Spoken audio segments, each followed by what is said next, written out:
Très bien, donc bonsoir. Merci d'être présent donc, à cette première conférence. Donc je me présente et je présente cette série de conférences donc, que j'ai proposée au père Gabriel Centré, donc, de curé de la paroisse Saint-Georges dans le 19e à Paris, qui a donc tout de suite accepté, de façon très gentille et très ouverte, pour faire donc, cette série de 6 conférences sur l'année. Je vais vous donner les différentes dates. Donc la première aujourd'hui 7 octobre, la prochaine sera donc le 11 novembre, la suivante le 9 décembre, puis le 13 janvier, le 10 février et le 10 mars. Voilà, s'il n'y a pas d'impedimenta, comme on disait au milieu, ça devrait se dérouler ainsi. Voilà, donc l'idée c'est de réfléchir un peu autour de la situation politique et sociale que nous connaissons donc aujourd'hui dans notre pays, et sans doute plus largement en Europe et en Occident. Enfin, je recentrerai quand même le propos beaucoup sur notre pays, enfin, à titre d'exemple. C'est quand même celui qui nous concerne au premier chef, bien sûr. Sachant donc que nous sommes dans une situation qui est sans doute un peu complexe, qui suscite pas mal de réflexions. Il y a beaucoup donc, de groupes, d'associations ou autres qui proposent des formations. Il y a un certain nombre de propositions quant à des réponses possibles. Voilà, l'idée c'était un petit peu d'examiner ceci, d'examiner la situation dans laquelle nous sommes, d'examiner aussi donc certaines en tout cas des réponses qui y sont faites, alors des réponses actuelles, mais on aura l'occasion aussi de remonter un peu dans le passé et de voir des réponses plus anciennes, mais qui peuvent toujours avoir des résonances de nos jours. Et à travers ça, donc, l'idée c'est de se faire donc, une idée assez juste de la situation d'une part, et par conséquent ensuite de la manière dont on pourrait envisager d'y répondre. Alors, en 2 mots, donc, je ne me suis pas encore présenté, donc je le fais. Donc, je suis donc Guillaume Golphin, je suis docteur en philosophie. Je suis docteur en philosophie pour un travail en philosophie donc, des sciences, donc qui n'a rien à voir avec le sujet de ce soir. J'ai pu donc également publier un ouvrage donc, aux éditions du Cerf intitulé Souveraineté et désordre politique. Donc c'était en avril 2017, il y a 1 an et demi maintenant. Voilà, ce qui m'a conduit à proposer cet ensemble donc, de conférences pour un peu prolonger la réflexion que j'ai esquissée donc, dans l'ouvrage, enfin l'aborder aussi d'un angle un petit peu donc, différent. Voilà, je crois que comme introduction ça devrait convenir. Et donc si donc on démarre vraiment le vif du sujet, je vais en fait, pour l'essentiel aujourd'hui, on verra le temps qui restera ensuite, mais pour l'essentiel vraiment faire un tour, je dirais un peu du problème, donc poser le problème qui est le nôtre aujourd'hui. Bon, sachant que nombre de nos concitoyens donc, sont préoccupés par la situation donc, présente d'un point de vue politique donc, et social. Alors politiquement, ça se traduit par un essoufflement sans doute des institutions suite à une série de présidents médiocres, pour ne pas dire davantage, une désorganisation de ces institutions, sans doute à partir de l'instauration du quinquennat par Jacques Chirac, donc c'était il y a déjà un certain nombre d'années, mais qui progressivement a aussi produit donc, ses effets et introduit donc, un certain déséquilibre. Ça se traduit également par une perte de pouvoir effectif de décision et de législation, du fait du jeu des instances européennes, pour une part, de la mondialisation de façon plus générale, l'ensemble donc conduisant à une légitimité de moins en moins évidente, de plus en plus contestable sans doute, et contestée en tout cas, du pouvoir donc en place. Ceci donc renforcé par le jeu des partis. On revient un peu à une sorte de jeu qui a toujours existé en fait, mais qui est peut-être plus explicite que ça n'était encore il y a quelques années, où ce qu'on a appelé les alternances n'en sont en fait pas vraiment, et où il y a une certaine connivence plus qu'une opposition réelle entre ce qu'on appelle classiquement la droite et la gauche. Bien.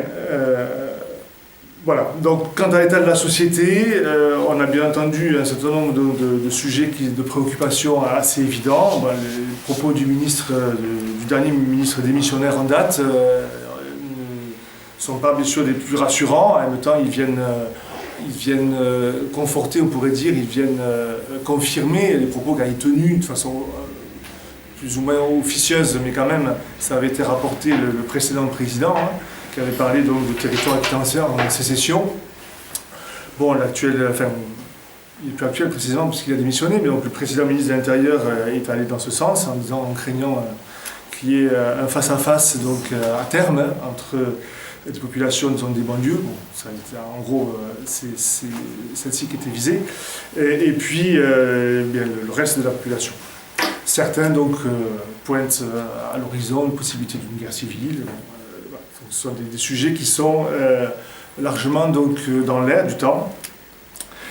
Bon, du fait donc, d'un affaiblissement évident de la cohésion sociale sur un plan donc, géographique, bon, ces territoires qui seraient en sécession, mais également sur un certain du territoire entre communautés, donc ce qu'on appelle donc, la montée du communautarisme. Bon, la présence et le développement depuis déjà quelques décennies maintenant d'un islam qui est assez conquérant manifestement, en tout cas dans certaines de ses franges, et il est bien entendu joue un rôle bien sûr de premier plan dans cette évolution. Mais bon, c'est pas uniquement donc bien sûr l'islam, c'est aussi l'évolution plus individualiste de la société qui conduit aussi à se replier sur certaines communautés donc infra-sociales, je puis dire, enfin, à l'intérieur de la société.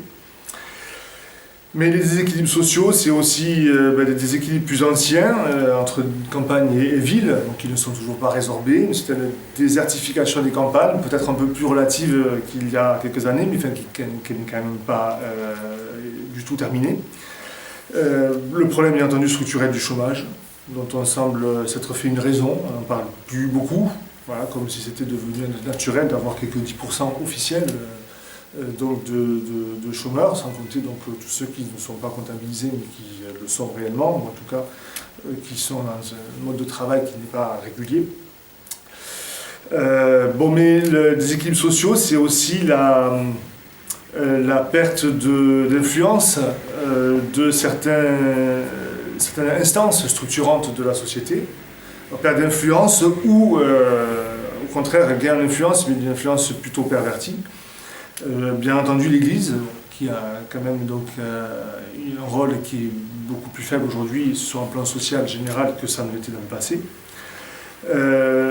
Des couches sociales qui ont disparu, la paysannerie, donc, qui est en voie de disparition, si ce n'est déjà fait. Il nous reste des agriculteurs, mais plus de paysans. Bien entendu, l'armée, étant donc une arme professionnelle, n'a plus le rôle qu'on peut peut-être discuter du reste, c'est un autre problème, enfin, qui de fait a été le sien un temps d'encadrement un petit peu de la jeunesse, en tout cas, oui, de formation en tout cas des jeunes gens. Bon, c'était plutôt ouvert aux jeunes gens qu'aux jeunes filles, massivement, mais enfin, ça avait un rôle donc, important de brassage aussi donc, des couches sociales et des composantes de la société. Bon, ça ne l'est plus. L'école qui massivement donc, ne remplit plus son rôle de transmission du savoir, voilà, qui a plus un rôle idéologique que vraiment d'instruction. Bon, et on pourrait en citer sans doute d'autres, la liste n'est pas forcément donc, exhaustive. Bon, ces composantes font qu'on a une société qui est clairement donc, fragilisée et qui est avec une perte de cohésion assez évidente. Mais donc la vie sociale, c'est également ce qu'on désigne de nos jours par le néologisme de sociétal. Bon, en fait, le néologisme qui est là pour ne pas avouer qu'il s'agit de morale et de mœurs. Ce qui aurait bien sûr l'inconvénient pour ceux qui utilisent le terme de ramener sur le devant de la scène tout ce qui est de l'ordre du bien et du mal, de reposer des questions de manière un peu plus fondamentale. Donc on en parle en termes de sociétal, donc qui ne veut pas dire grand-chose en lui-même. Voilà, donc là, on est bien sûr dans une actualité qui a été donc, largement donc, remise au goût du jour depuis la précédente donc, présidence. fait déjà encore avant, mais ça s'est accéléré, ça continue encore avec tout ce qui donc, touche à la question de la famille, tout ce qui est donc négation au-delà de la nature de l'homme, hein, avec une négation donc, de l'altérité, ou en tout cas négation ou relativisation de l'altérité homme-femme, négation du caractère essentiel de cette altérité pour le développement donc, de l'enfant, technicisation à outrance de la procréation, marche vers la marchandisation du corps des femmes et vers celle de l'enfant, qui devient donc l'objet d'un désir, à l'instar presque d'une chose matérielle. Bon, le tout sur fond de normalisation de mœurs contre nature, au nom d'une prétendue donc, égalité. Et tout ceci conduisant à consacrer de fait ce que l'histoire du XXe siècle pouvait faire espérer donc, avoir fait justement disparaître, mais ce n'est pas le cas, donc consacrant de fait un nouvel eugénisme. Donc voilà, une sélection, en l'occurrence aujourd'hui, une sélection prénatale donc, des embryons. Bon, je n'ai pas besoin, je crois, de développer, nous sommes, je pense, au courant de ce qui se fait déjà et de ce qui menace de se développer encore plus dans un avenir proche. Bien, cette négation de la nature humaine donc, a comme conséquence immédiate voilà, la relativisation de la famille que les politiques publiques n'ont eu de cesse d'attaquer depuis des décennies. Et ce n'est pas fini. Or, si la famille donc, est au fondement de la société politique, comme le veut une certaine tradition de la pensée politique, et pas n'importe laquelle, c'est en fin de compte la société elle-même qui est là aussi donc, attaquée.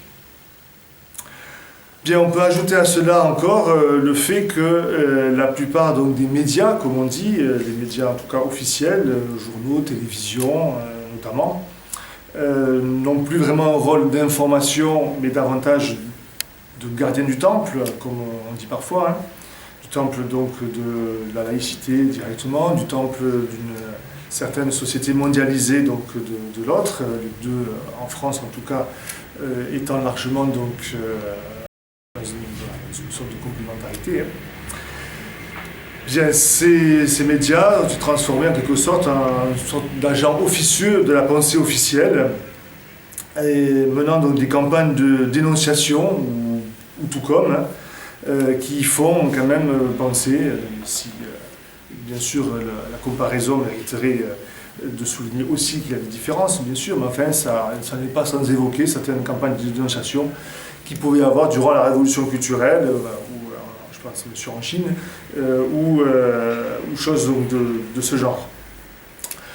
De fait, on peut penser, en effet, on peut juger que nous sommes dans une forme de révolution culturelle, visant donc à une transformation en profondeur de la société, une transformation qui serait, oui, vraiment sans doute un affaiblissement de la société tout court, et en tout cas une destruction de la société, disons, traditionnelle, celle que l'histoire donc a léguée. Bien, et dans la mesure donc, où cette société refuse quand même le changement, bon, elle s'y plie assez volontairement, enfin, la société de moins en moins maintenant, donc les élites au pouvoir donc, le font, elle s'y est quand même pliée, il faut le dire, pendant plusieurs décennies, de manière relativement enthousiaste. Bon, le progrès qui est passé bien sûr par un progrès matériel de la société de consommation a quand même été embrassé de façon donc, massive par les gens. On commence à se rendre compte depuis quelques années, de plus en plus, que derrière le consumérisme, il y a quand même aussi des choses plus inquiétantes. Le consumérisme déjà en lui-même n'est pas forcément une bonne chose, mais derrière ça, donc, il peut y avoir des choses encore plus graves. Et donc, sans doute que ça commence, une prise de conscience se fait, voilà, que le changement c'est bien, mais il faudrait peut-être aussi y voir de plus près. Bon. Dans la mesure où il commence à y avoir en effet une certaine réticence, un caractère réfractaire, comme il a été dit récemment, au changement, eh bien celui-ci semble d'autant plus imposé par une sorte de matraquage un peu via, à nouveau, donc les médias notamment, hein, via d'autres canaux éventuels, pour essayer donc de poursuivre, de le faire donc, aller toujours plus loin. Le terme de progrès, faut-il le préciser, je le mets bien sûr entre guillemets, c'est le terme officiel, on va dire, ce n'est pas un terme que je reprends forcément à mon compte.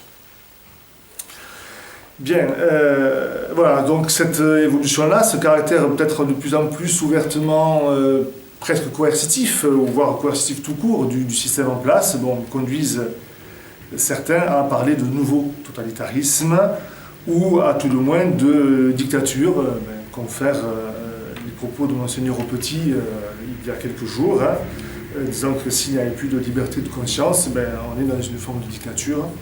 Alors, sur la liberté de conscience, il faudrait y revenir sans doute en détail, voir ce qu'on met derrière précisément.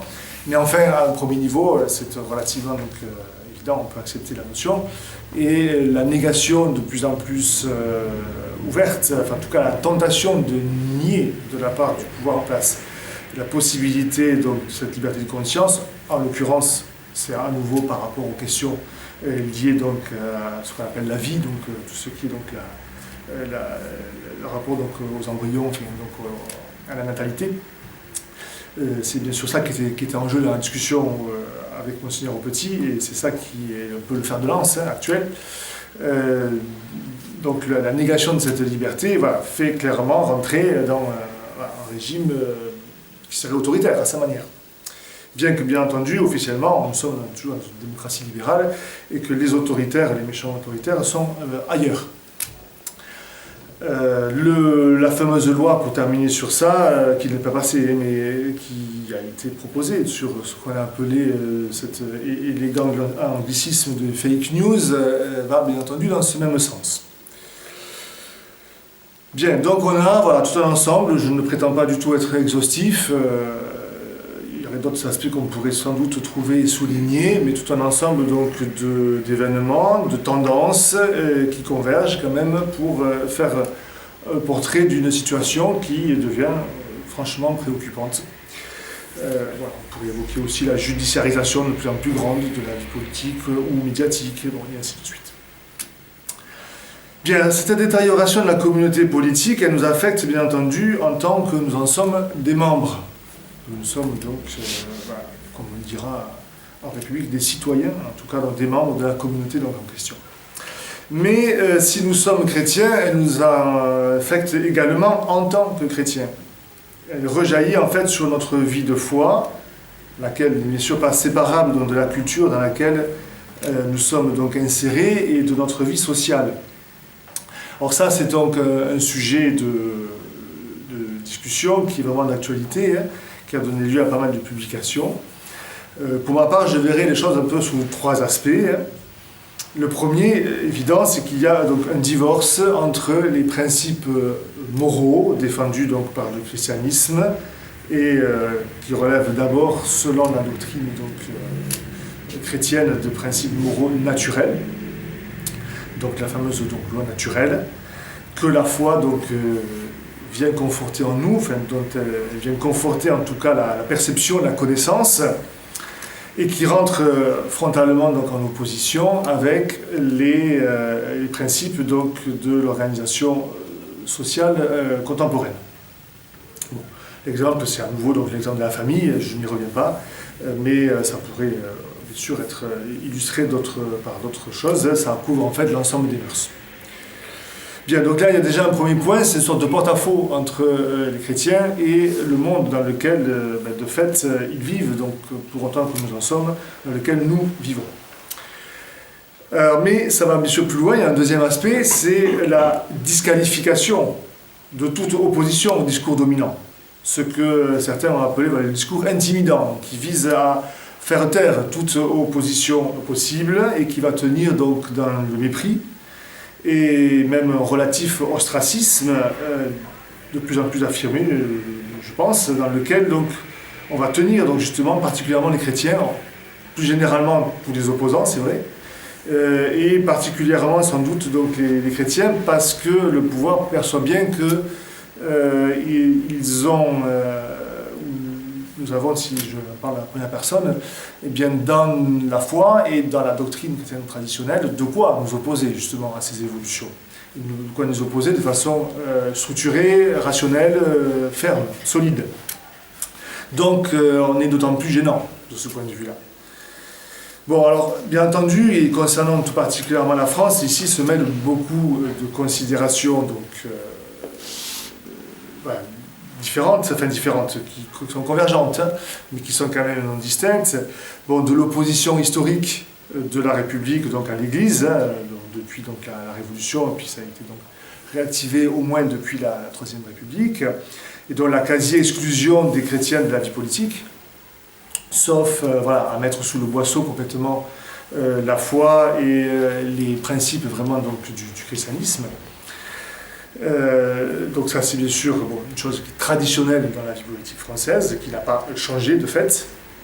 Le matérialisme du XXe siècle porté beaucoup, donc, notamment par le marxisme, pas uniquement. Enfin, c'est vrai que ça a été un fer de lance important, hein, et en tout cas qui a permis de développer une culture matérialiste, bon, qui s'est traduit aussi par ce que j'évoquais tout à l'heure, le consumérisme, qui lui n'a en rien marxiste à la base, bien sûr, mais qui bon, va installer vraiment dans les mœurs donc, ce matérialisme.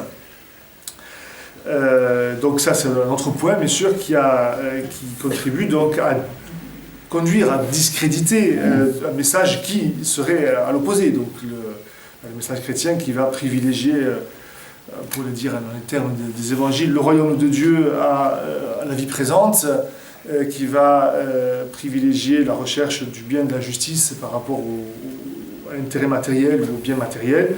Bon, on rentre bien sûr en confrontation ici directe.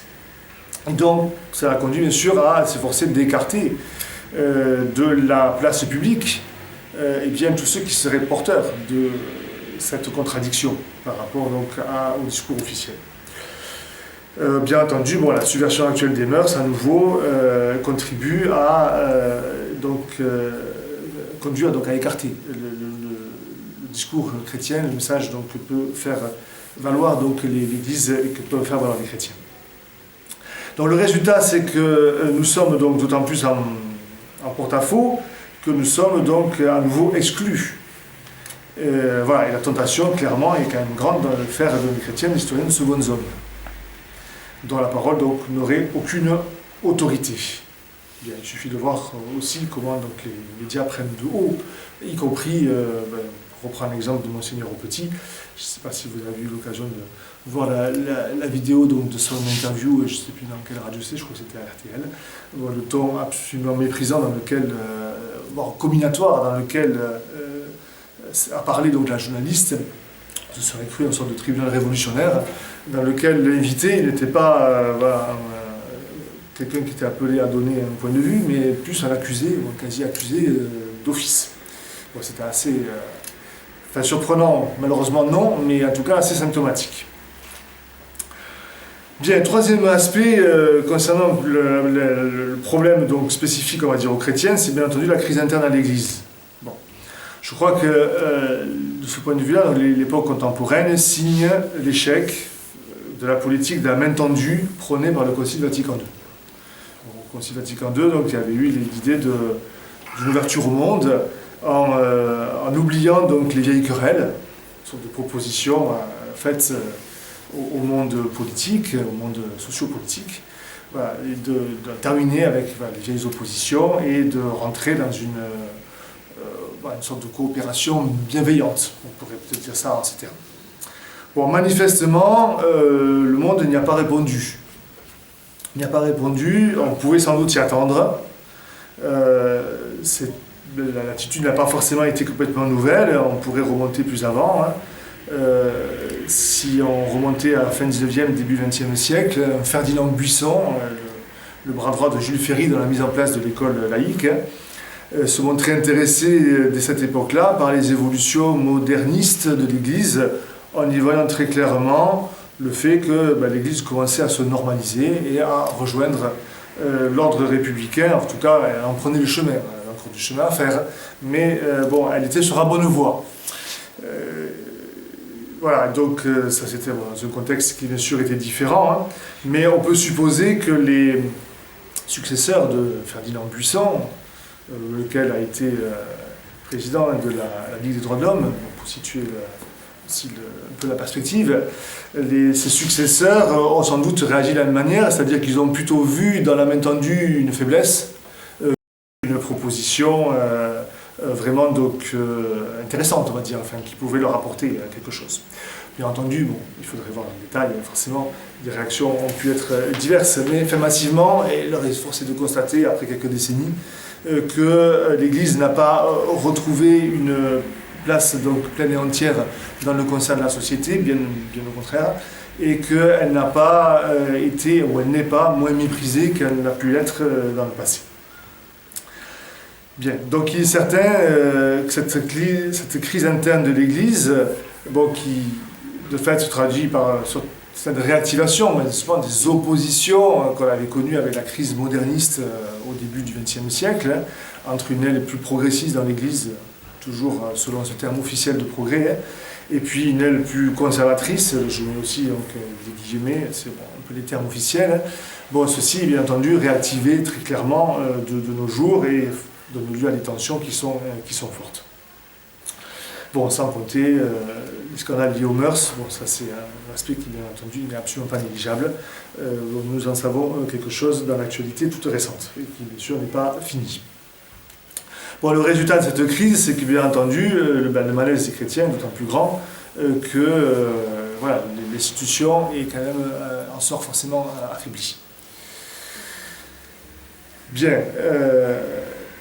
Donc, nous nous sentons non seulement exclus de notre propre patrie, en tant que chrétiens, au-delà, c'est même à la limite donc, la vie même de foi qui est compromise, bon, avec cette idée que vraiment il faudrait presque se cacher pour vivre la foi. Enfin, on n'en est pas là, bien entendu, je dramatise et je force le trait, mais voilà, ce qu'on appelle d'un terme qui, pour ma part, ne me plaît guère du reste, mais de la christianophobie, bon, il y a quand même une réalité, des attaques contre des églises, du vandalisme, c'est quand même, là aussi, comment dire, de plus en plus fréquent, enfin en tout cas c'est fréquent, parce que plus qu'avant, si c'est mieux comptabilisé, bon ça va peut-être à discuter, en tout cas c'est pas en baisse, ça c'est sûr, et ça revêt aussi un caractère qui est bien sûr donc, préoccupant par rapport à notre place en tant que chrétien dans la société. Bien, alors ce sentiment de déclassement de la part des catholiques et des chrétiens en général, peut-être, tout particulièrement sans doute des catholiques, trouve un fort écho dans la littérature actuelle. Bon, ça c'est un point qui mérite donc d'être aussi souligné. Donc beaucoup se demandent comment vivre de sa foi dans un monde devenu non chrétien, ou pire, peut-être anti-chrétien. Et dans lequel, donc, alors, fait relativement nouveau, que je n'ai pas encore souligné, en tout cas fait relativement nouveau dans les anciens pays bien sûr de chrétienté, dans lesquels les chrétiens sont devenus minoritaires. En tout cas se ressentent de plus en plus comme minoritaires. Alors sociologiquement ce ne serait pas forcément encore vrai, au sens où le nombre des baptisés est quand même recouvre encore, si je prends l'exemple de la France, une majorité de la population, mais de la part des personnes qui vivent vraiment leur vie de foi de manière disons, assez forte, enfin, engagée, comme on dirait, c'est relativement donc, évident. Beaucoup de baptisés, hélas, s'étant quand même alignés sur le plan des mœurs, grosso modo sur les normes actuelles, avec sans doute peut-être quelques nuances, mais disons que le matérialisme a beaucoup gagné, y compris bien sûr dans l'Église, c'est normal, puisque si le pays est devenu matérialiste, il aurait bien fallu que les gens le soient, or les gens étaient à la base quand même massivement chrétiens, donc forcément il a fallu que les chrétiens le soient. Donc voilà, donc le sentiment d'être minoritaire est quelque chose donc, qui préoccupe de plus en plus, ça fait quand même réfléchir beaucoup. Et donc une problématique tout à fait donc, contemporaine dans les publications qui peuvent se faire. Alors, dernièrement, donc, un ouvrage donc, a beaucoup fait parler de lui, a rencontré un certain succès.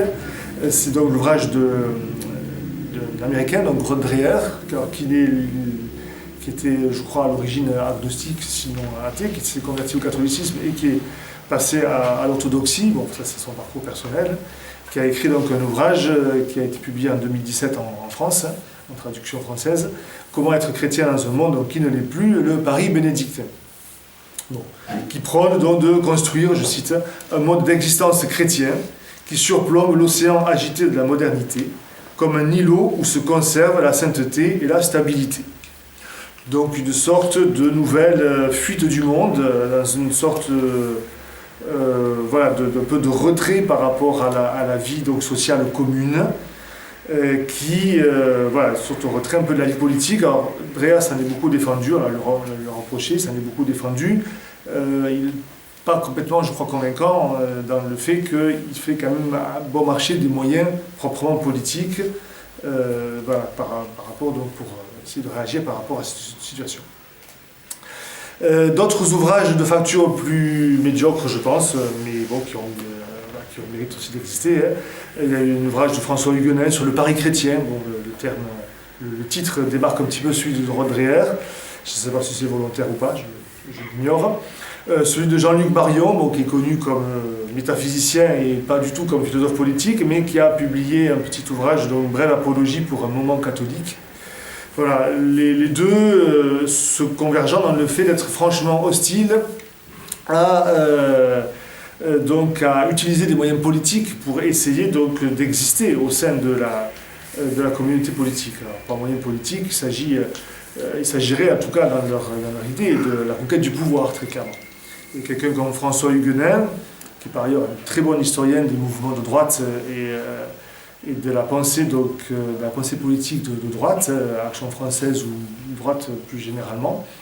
Mais dans cet ouvrage-là, donc, très clairement, il a un leitmotiv principal, c'est surtout ne pas chercher à conquérir le pouvoir.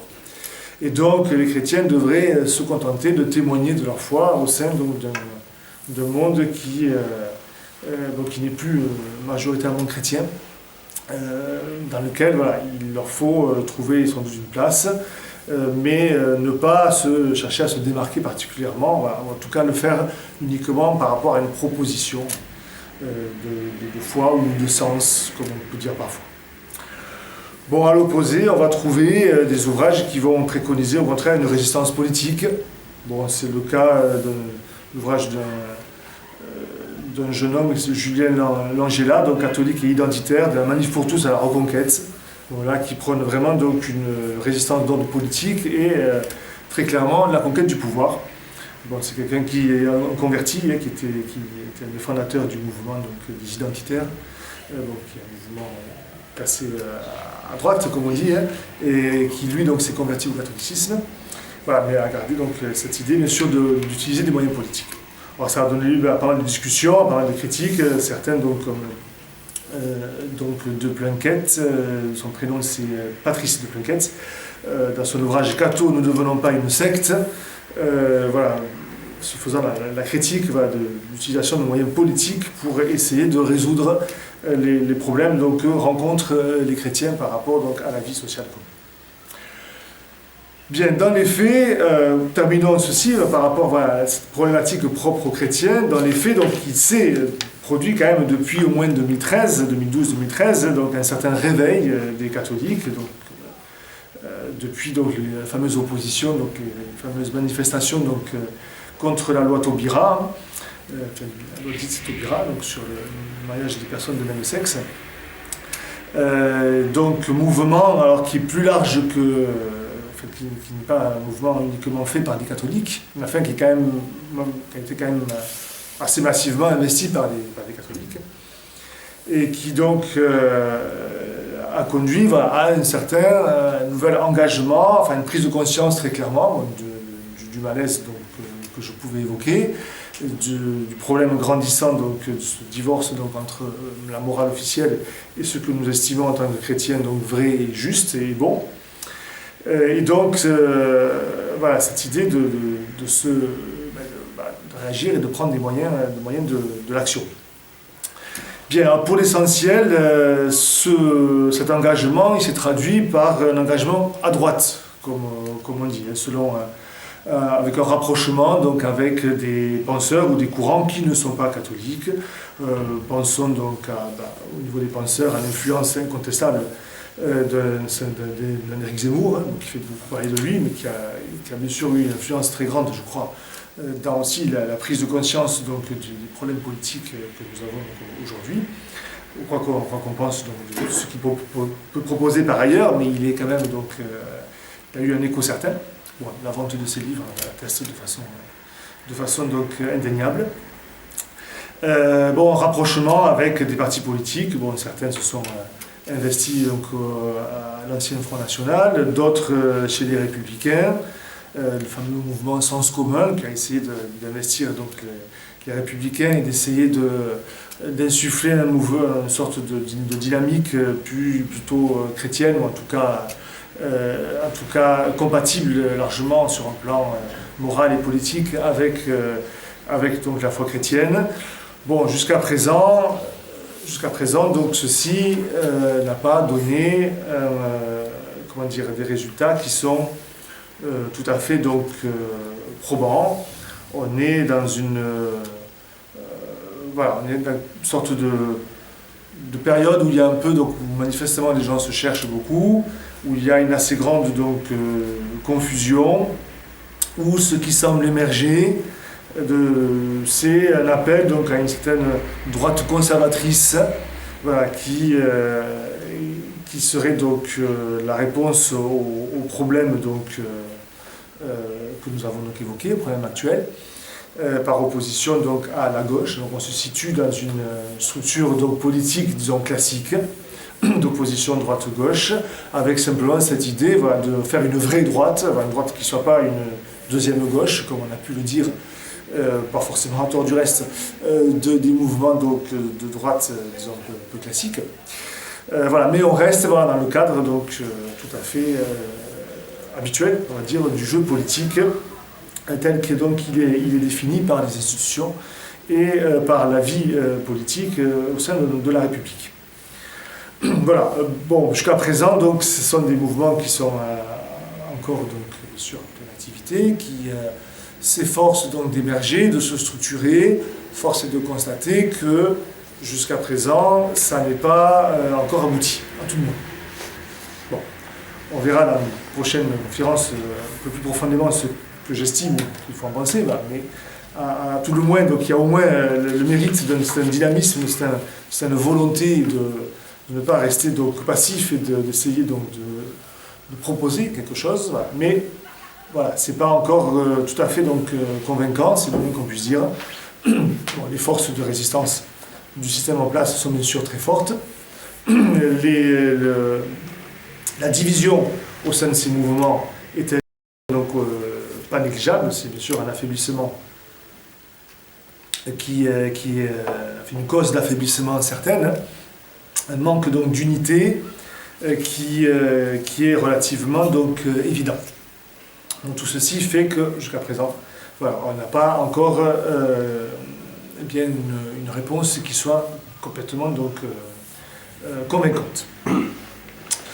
Bien, alors je retiendrai de ceci ce double aspect donc que j'ai évoqué, l'aspect donc politique, donc sociopolitique général qui nous concerne, on va dire tous les Français, l'aspect un peu plus spécifiquement donc chrétien. J'en retiendrai bien entendu le fait que contrairement à ce que certains peuvent parfois préconiser, il ne faut pas du tout se séparer, on ne peut pas séparer justement les deux aspects. Enfin, dès lors qu'on est chrétien, qu'on a la foi, on ne peut pas séparer donc, cette dimension de foi, cette vie de foi au sein de la société, de la vie au sein de la société tout court en tant que membre de la communauté politique. Ce qui ne veut pas dire qu'il faille les confondre, bien entendu, mais ce sont deux aspects qu'on ne peut pas donc, séparer, contrairement à ce que, par exemple, je cite à nouveau François Huguenin, ce que François Huguenin peut préconiser, donc, en disant qu'il ne faut surtout pas utiliser des moyens politiques et que les chrétiens n'ont à faire valoir leur foi que justement par des moyens purement disons, de type religieux, à travers une parole, à travers bien sûr la pratique religieuse, mais sans utiliser donc du tout les moyens d'ordre politique. Bon, ça, je pense que ça n'est pas légitime, ça n'est pas possible, tout simplement. Tout simplement pourquoi ? Parce que le monde, la communauté politique, le monde politique, social dans lequel nous vivons, on ne peut pas l'abandonner, bien entendu. Il n'est pas possible de renoncer à la justice pour son pays. Il n'est pas possible de renoncer à combattre bien les forces de dissolution, les forces qui créent de fait des injustices.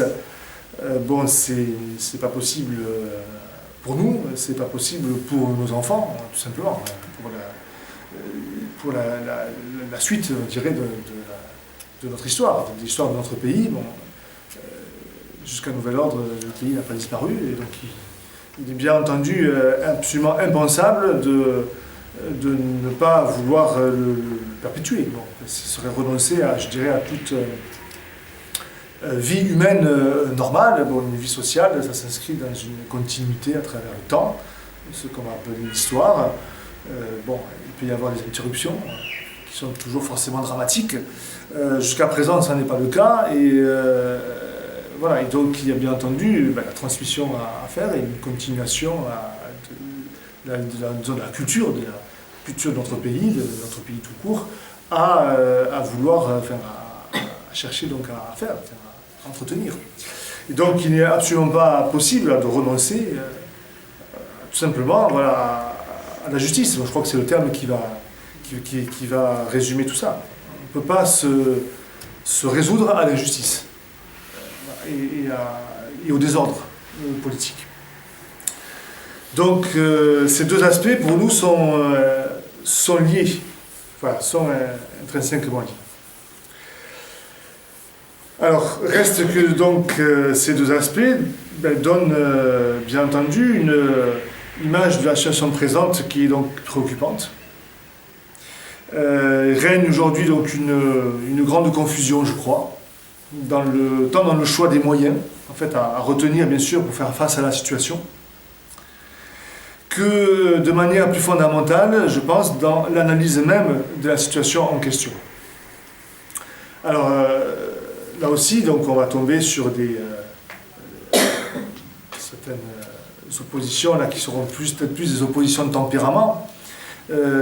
Certains donc vont voir le déclin comme irréversible, ou en tout cas difficilement réversible. Voilà. Déjà, en tout cas, mettre le nom de déclin sur la situation actuelle. Bon, je citais Éric Zemmour il y a quelques minutes. Son ouvrage, donc, Le suicide français, s'est vendu à 500 000 exemplaires. C'est assez symptomatique quand même de l'intérêt qu'il a suscité. Et très clairement, il fait partie des personnes qui évoquent dans la situation présente en termes de déclin. Bon, en termes de déclin, c'est un terme qui a beaucoup été discuté, hein. Bien entendu, sur un plan politique, sur un plan historique. Il y a eu des grandes discussions dans les années 50, je crois, ou 60, sur le déclin de l'Empire romain. Est-ce qu'il faut parler du déclin? Ce sont des questions qui sont bien entendu complexes, hein. Mais c'est bien sûr une manière de synthétiser quand même l'évolution des choses par rapport à un passé bon, qui convient de ne pas bien sûr mythifier, de ne pas enjoliver, de ne pas déformer comme si le passé était parfait et le présent absolument catastrophique. Il est évident qu'à l'aune de l'histoire, notre pays, et plus généralement donc l'Europe et l'Occident, a connu des crises extrêmement graves, qui ont parfois pu paraître donc aux contemporains comme à même de détruire radicalement l'ordre social. Bon, si on prend l'histoire de France, trois grandes crises, la guerre de 100 ans a failli donc mettre fin à la monarchie française devenue dès cette époque traditionnelle. Les guerres de religion ont quand même détruit le pays très fortement. La crise révolutionnaire, bien entendu, a aussi été une guerre civile absolument donc, non seulement atroce, mais vraiment avec des conséquences très profondes, dont nous ne sommes sans doute pas complètement sortis du reste. Voilà, donc le XXe siècle, avec la défaite de 40, la décolonisation, tous les drames donc, qui ont accompagné cette histoire au XXe siècle, dont nous sommes là pour le coup les héritiers directs. Bon, autant de crises que notre pays donc, a connues, lointaines, plus proches, dont jusqu'à présent on s'en est toujours remis, enfin, le pays a toujours réussi à les surmonter. Voilà, mais le rappel de ces crises, le fait que l'histoire est tragique, bon, comme on le dit parfois, en tout cas qu'elle elle est faite de violences et de crises qui peuvent être parfois donc, très fortes. Ceci ne doit pas, je crois, donc conduire à relativiser la situation présente. Pour le dire autrement, c'est pas parce que ça allait mal hier que ça va forcément bien aujourd'hui, ou pour le dire de manière un peu plus précise, c'est pas parce que ça allait mal hier que le mal d'aujourd'hui est moindre, enfin, ou n'est pas profond. Voilà. Donc le mal d'hier, je crois, ne peut pas relativiser le mal d'aujourd'hui.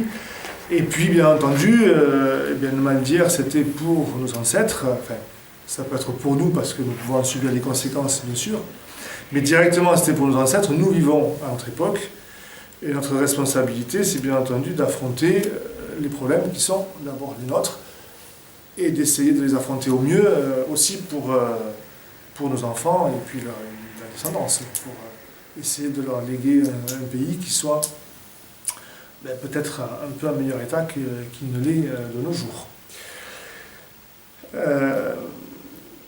Voilà, donc l'idée, c'est, pour arriver à ça, en fait, je crois qu'il faut parvenir, donc là, je ne fais que poser les linéaments, hein, je ne fais que poser un peu le diagnostic, sans forcément l'avoir conduit donc, jusqu'au bout, parce que la responsabilité qui est la nôtre, très clairement, c'est d'arriver donc à réagir, à essayer de retrouver une possibilité d'action, donc d'influence bénéfique sur la situation. La condition pour ça, c'est vraiment d'avoir une analyse correcte non seulement de la situation, bon, là, le portrait que j'en ai fait, bon, je pourrais nous suffire, je crois, comme point de départ, comme base, je dirais, de départ, mais bien entendu d'en analyser donc les causes, la signification profonde. Et à partir de là, et à partir de là seulement, on pourra peut-être arriver à dessiner des voies de solution, en tout cas des voies d'action possibles. L'un des défauts, j'aurai l'occasion d'y revenir dans les prochaines séances, hein, l'un des défauts, je crois, majeurs des mouvements donc, actuels, que j'évoquais il y a quelques minutes, c'est, je crois, l'insuffisance du diagnostic, en fait. C'est l'insuffisance qui est faite donc, sur les causes de la situation que nous connaissons. Donc, le premier devoir à faire, c'est précisément d'aller à ces causes, d'aller donc à un diagnostic qui soit le plus juste possible voilà, de notre situation. Et à partir de là, seulement, on pourra peut-être envisager d'y remédier, en tout cas, esquisser des voies pour le faire, parce que bien sûr, y remédier, c'est de l'ordre de l'action en tant que telle, c'est pas de l'ordre du discours, en tout cas, du style donc d'une conférence. Mais en tout cas, on peut au moins essayer donc de dessiner donc une action possible. Alors, pour terminer, pour cette première séance, la thèse quand même que je vais essayer de défendre donc à travers toutes celles qui suivront, hein, c'est que ce que l'on nomme donc dans la philosophie politique d'inspiration donc aristotélicienne, dans laquelle donc, je me reconnais personnellement, ce qu'on nomme donc dans cette tradition donc le bien commun, c'est donc le principe même de l'ordre politique. Et à partir de là, donc, la thèse, c'est que le désordre actuel est avant tout le résultat de la négation radicale de ce bien commun. Et cette négation radicale de ce bien commun, voire la destruction de ce bien commun, elle est engendrée par l'individualisme. Alors par individualisme, j'y reviendrai dans la fois prochaine en détail, par l'individualisme, donc il ne faut bien sûr pas entendre seulement un comportement donc, moral, égoïste, c'est bien plus profond que ça. Il y a derrière ça une thèse donc, anthropologique, d'anthropologie politique. Et c'est en fait vraiment le principe même du politique qui est en jeu. Très clairement, il y a une césure dans l'histoire de la philosophie politique entre une conception qui remonte aux Grecs, qui a été largement donc, prolongée et reprise durant donc, ce qu'on appelle le Moyen-Âge, qui est que donc, l'homme est un animal politique. Et la rupture donc, introduite par la fin du Moyen-Âge déjà, et donc la pensée moderne qui en émerge, c'est précisément de prendre le contre-pied et d'affirmer que l'homme est naturellement un individu non politique. Si on paraphrasait ou les auteurs donc, modernes, en parodiant Aristote, on pourrait dire que l'homme est un animal donc asocial, naturellement un être asocial. Donc ça, l'individualisme, pour en prendre toute la mesure, il faut bien comprendre voilà, ce que ça signifie en tant que principe donc, anthropologique. Et ce que j'essaierai donc de montrer, c'est que cet individualisme donc, va très, très loin, très profond, et qu'en fait, en bout du compte, il se termine en nihilisme. C'est-à-dire qu'il est un principe de négation de l'ordre social-politique comme tel. Non pas simplement d'un ordre donné, historique, contingent par conséquent, mais de tout ordre en fait, social et politique en tant que tel. Donc c'est de cela dont il faut prendre la pleine mesure avant donc de déterminer une action possible. Donc dans les séances qui suivront, donc, je propose donc, de commencer par un exposé donc, sur le bien commun. Voilà, on va partir sur le principe qui, à mon sens, donc, est le vrai principe donc, de la vie politique. Notion de bien commun qui est parfois remise donc, un peu au goût du jour. Voilà, enfin, une notion qu'on entend à nouveau depuis quelques années. C'était pas le cas avant, c'est relativement récent, qu'on entend à nouveau donc prononcer dans la bouche de tel ou tel responsable politique ou de tel ou tel analyste, philosophe, sociologue ou autre, mais dont il faut bien prendre donc la mesure, bien cerner donc la signification. Et la fois prochaine, donc, je terminerai par le contre-pied en fait. Donc, je ferai ça en deux volets, donc premier volet sur le bien commun, et justement sa négation et sa destruction par l'individualisme. Ensuite de quoi, donc, je me propose d'examiner un certain nombre de réponses qui ont été faites donc, à cet en fait, individualisme et donc concrètement sur un plan historique à la philosophie politique moderne. Alors des réponses donc, qui sont déjà anciennes, on s'attachera à, voilà, au moins donner un aperçu de ce qu'on a appelé la pensée contre-révolutionnaire, la tradition contre-révolutionnaire. Mais ça pourra être donc aussi d'autres traditions. Également donc les propositions donc actuelles, ce renouveau donc actuel du conservatisme. Qu'est-ce qu'on peut donc en penser, donc qui très clairement elle s'affiche quand même comme contraire donc à cet individualisme, mais voilà, qu'est-ce qu'il faut vraiment en penser? On verra que ça nous conduira en fait jusqu'à étudier les difficultés, ou la difficulté, peut-être on peut le dire au singulier, qu'a l'Église depuis toujours en fait à se positionner par rapport à la modernité. Donc c'est pas un problème nouveau. Donc là aussi on pourra remonter un petit peu dans le passé, mais toujours voilà, une sorte de position qui n'est pas stable, on va dire, enfin, qui n'est pas claire, tout à fait donc nette par rapport donc à la modernité. Donc c'est un malaise, je crois, de l'Église à se situer vraiment par rapport à cette modernité.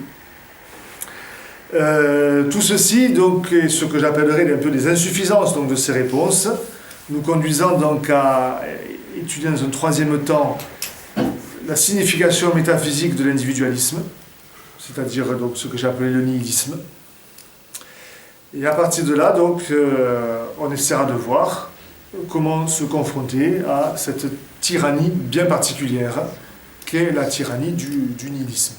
Donc, voilà, je crois que en fait, si vraiment je dévoile un petit peu par avance donc, ma pensée, c'est que prendre vraiment donc, la mesure donc, du défi qui est le nôtre aujourd'hui, c'est vraiment prendre la mesure de ce qu'on appelle le nihilisme. Alors, le terme est souvent aussi utilisé, mais là encore, il faut bien, je crois, mesurer la signification de ce que c'est et l'impact que ça a par rapport donc, à la vie sociale et à la vie de l'homme tout court. Voilà. Dès lors qu'on aura cerné ceci, peut-être on peut espérer en effet que des manières d'y répondre pourront se dessiner. Voilà, je vous remercie donc pour votre attention. S'il y a donc des questions.